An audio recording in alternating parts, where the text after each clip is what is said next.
Neural networks. They're like the rock stars of the AI world, right? Solving complex problems, making predictions, even composing music. It's mind-blowing. But let's face it, they can also be a bit less. High maintenance. Big, complex, resource-hungry. What if there was a way to make them more efficient without sacrificing their star power? That's precisely where neural network pruning comes in. Okay, pruning. I'm intrigued. Tell me more. In essence, it's about streamlining these powerful networks, like a sculptor chiseling away excess marble to reveal a masterpiece within. I like that analogy. So instead of a chisel, we're using code to refine our AI. Exactly. We're targeting and removing unnecessary weight parameters. Those are the connections within a network that don't contribute significantly to its output. Think of it like removing unnecessary ingredients from a recipe. Your cake will still taste great, but it'll be faster to bake and use fewer resources. So we're making our AI leaner and faster. What's the catch? There's no catch, really. Just a whole lot of exciting research going on to find the most effective pruning methods. We'll be diving into some of that cutting-edge work today, especially insights from data scientist Paul Gavrikov and his work with PyTorch, a powerful tool for building and optimizing AI models. I'm ready to dive in. Let's talk about the benefits. Why should we care about pruning? What's in it for us? Pruning offers some compelling advantages. Firstly, it significantly speeds up inference. Inference. For those of us who don't speak fluent AI, what does that mean exactly? It's simply the process of your AI model actually putting its learning to use, making predictions on new data. With pruning, this process becomes much faster, particularly important for applications on devices like smartphones, where speed is crucial. So faster AI on our phones, that's a win already. What else? Pruning also improves generalization. Okay, more AI jargon. Break it down for me.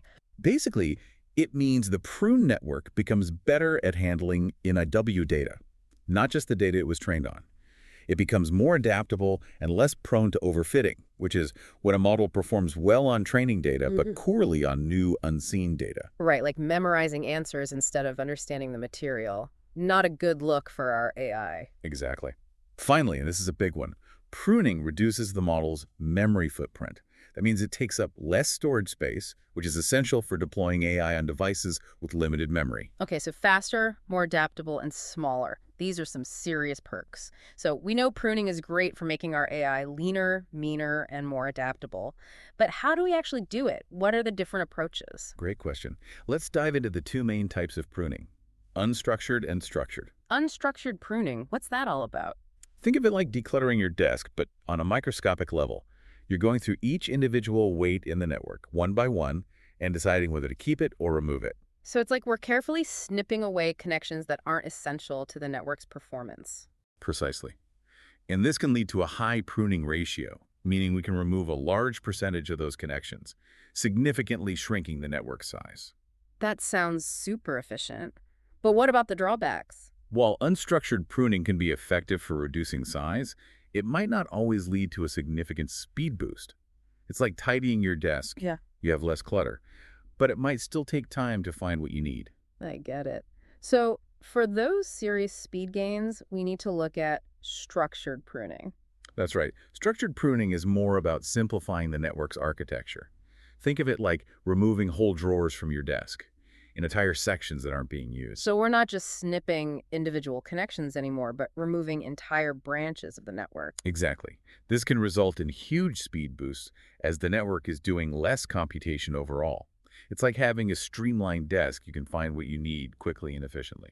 That makes sense. So with unstructured pruning, we're cleaning up the details, but with structured pruning, we're reorganizing the whole structure. That's a great way to put it.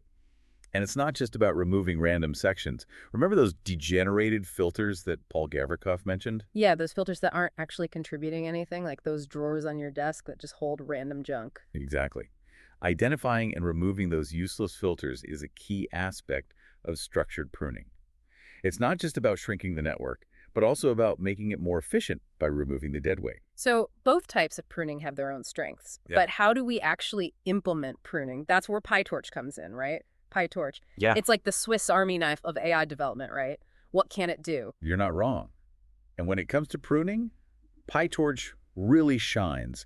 It's surprisingly approachable, even if you're not a coding wizard. That's a relief to hear. So Yeah. how does it work? Does PyTorch just magically decide what to prune for us? It's not magic, but it's pretty close.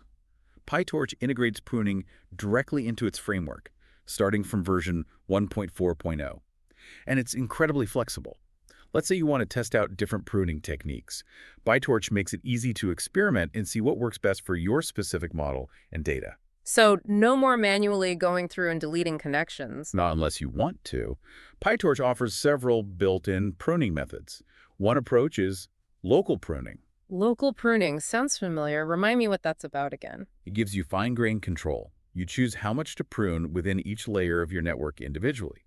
It's like being a meticulous organizer. You're going through each drawer in your desk and deciding what to keep and what to toss. Makes sense. So if local pruning is about individual control, what's the alternative? That would be global pruning.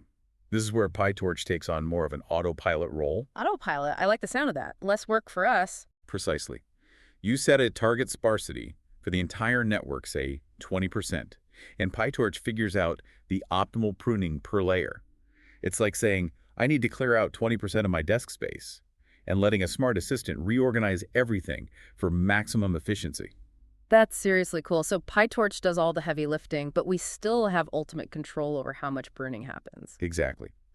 And it's important to remember that PyTorch isn't just randomly deleting connections.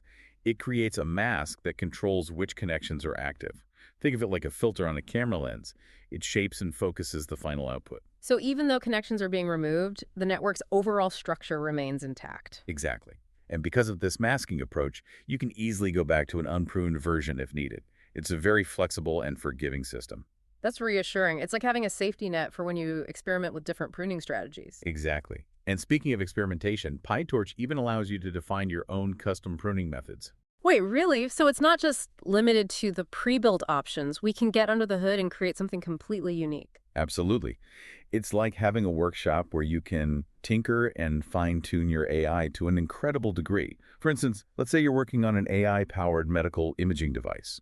You could potentially create a custom pruning method optimized for identifying specific medical conditions, making the AI even more accurate and efficient for that particular task. Wow, that's amazing.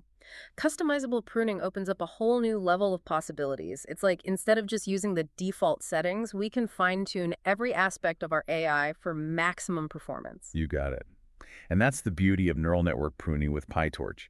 It gives you both powerful tools and incredible flexibility, allowing you to create leaner, faster, and more efficient AI, no matter the application. This has been eye-opening. Who knew we could make AI so much more efficient by just, well, getting rid of stuff? It seems so simple yet so powerful. It speaks to the fact that sometimes the most elegant solutions are also the most straightforward. It makes you wonder, what other AI optimization secrets are waiting to be discovered?